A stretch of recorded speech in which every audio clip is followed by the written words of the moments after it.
شعبان المعظم، یہ حضور نبی رحمت صلی اللہ علیہ وسلم نے اس کے بارے میں فرمایا کہ شعبان و شہری و رمضان و شہر اللہ، شعبان میرا مہینہ ہے، رمضان اللہ رب العزت کا مہینہ ہے۔ اور میں یہ سمجھتا ہوں کہ اس میں ایک بہت بڑا راز ہے۔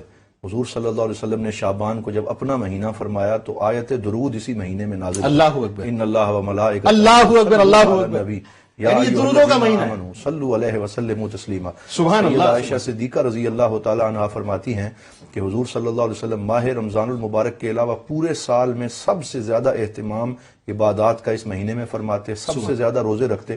تو آپ سے پوچھا گیا کہ یا رسول اللہ آپ اس مہینے میں کیوں زیادہ روزے رکھتے ہیں؟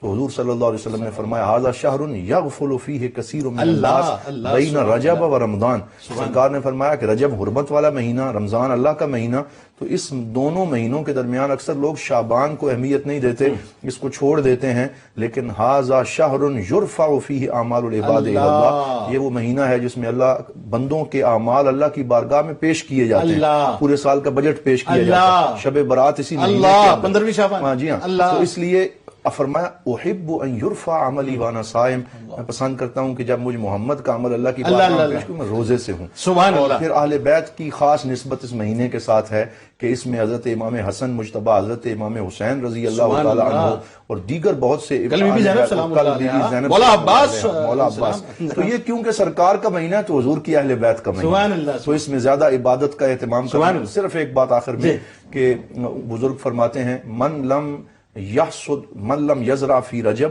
ولم یسق فی شعبان فکیف لہ ان یحصد فی رمضان، جو بندہ نیکی کا بیج رجب میں نہ بوئے اور شعبان میں اسے پانی نہ دے عبادات کا، وہ رمضان میں اپنی فصل کیسے کاٹ سکے؟